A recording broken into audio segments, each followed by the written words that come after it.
তুমি নেইমারের প্রেমে পড়েছো, মেসির প্রেমে পড়েছো, রাসূলুল্লাহ সাল্লাল্লাহু আলাইহি সাল্লামের প্রেমে পড়ে তুমি দাড়িটা রাখতে পারোনি।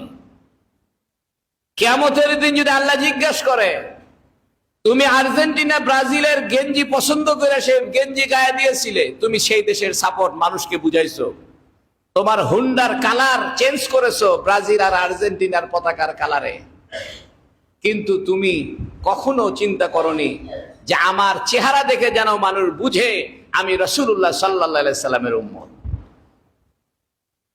তোমার হুন্ডা দেখে বোঝা যায় তুমি কোন দেশের সাপোর্টার, তোমার গেঞ্জি দেখে বোঝা যায় তুমি কোন দেশের সাপোর্টার, তোমার বাসার পতাকা দেখে বোঝা যায় তুমি কোন দেশের সাপোর্টার, কিন্তু তোমার চেহারা দেখে, তোমার মুখখানা দেখে, তোমার পোশাক দেখে বোঝার উপায় নাই তুমি কোন নবীর উম্মত।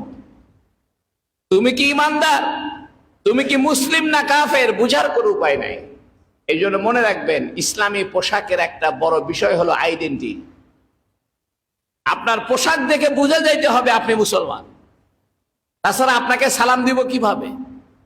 কারণ সালাম এটা মুসলিম কমিউনিটির মাঝে কুশল বিনিময়ের মাধ্যম। আসসালামু আলাইকুম রাহমাতুল্লাহি ওয়া বারাকাতুহু। এই জন্য কোন ফাসেক ফুজ্জারকে সালাম দেওয়া জায়েজ নাই যতক্ষণ বুঝা না যায় যে লোকটা মুসলিম। এই জন্য আমরা বারবার বলি, এমন পোশাক গায়ে দাও যে পোশাক পরলে বোঝা যায় তুমি মুসলিম।